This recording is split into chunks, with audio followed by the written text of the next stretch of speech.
अत्रि का आश्रम शांत दिन के उजाले में नहाया हुआ है, जो शांति का स्वर्ग है।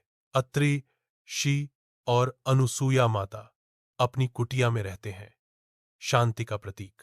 अनुसूया माता की भक्ति चमकती है, उनकी प्रसिद्धि दूर दूर तक गूंजती है।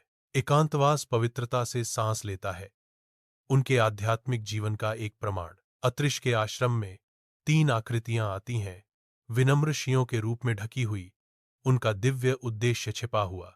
अनुसूया माता के सामने वे एकजुट खड़े हैं, उनके चेहरे एक दिव्य संकल्प को दर्शाते हैं।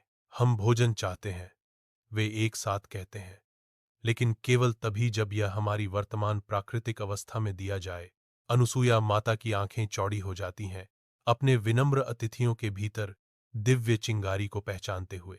अतिथि देवो भव, वह जवाब देती है, उसकी आवाज श्रद्धा से भरी हुई है, आपकी इच्छा पूरी होगी। अत्रि आश्रम के अंदर अनुसूया माता की तपस्या की शक्ति तीनों ऋषियों को बदल देती है।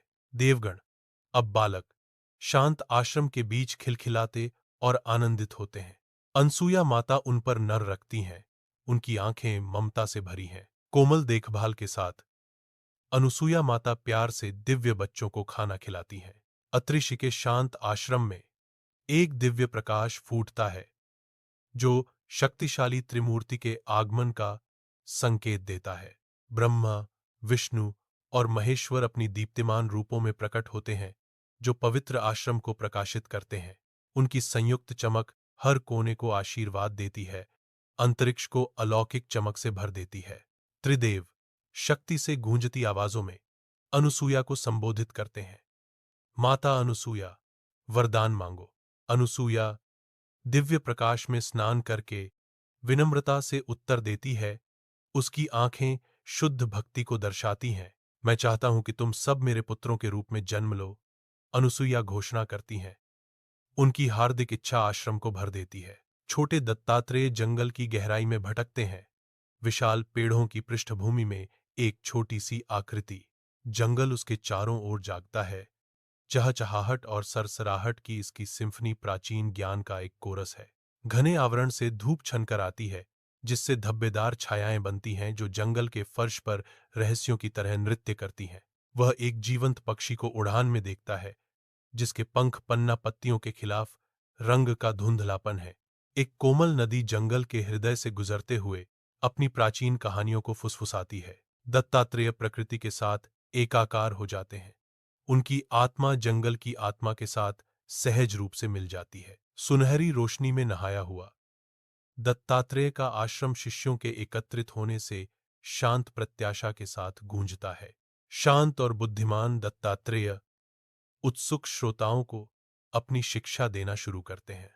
शिष्यों, ध्यान देने वाले चेहरों का एक समुद्र हर शब्द पर टंगा हुआ है, उनकी आंखें श्रद्धा को दर्शाती हैं। जो व्यक्ति हर जगह गुरु को देखता है, वह कभी निराश नहीं होता। दत्तात्रेय घोषणा करते हैं, उनकी आवाज गूंजती है, उनके शब्द हवा में लटके हुए हैं।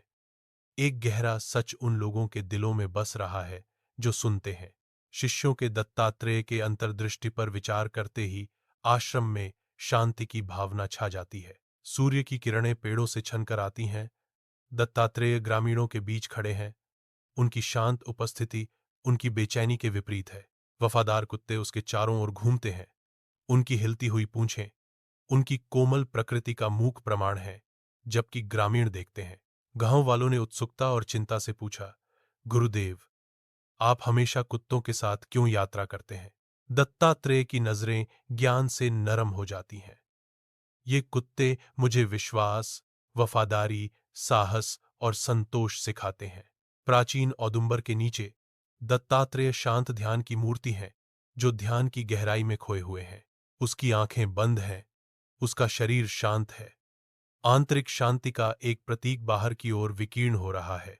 एक दिव्य प्रकाश दृश्य को स्नान कराता है, दत्तात्रेय के चारों ओर आध्यात्मिक आभा को बढ़ाता है। दिव्य ऊर्जा से हवा झिलमिलाती है, जो उनके गहन संबंध का प्रमाण है।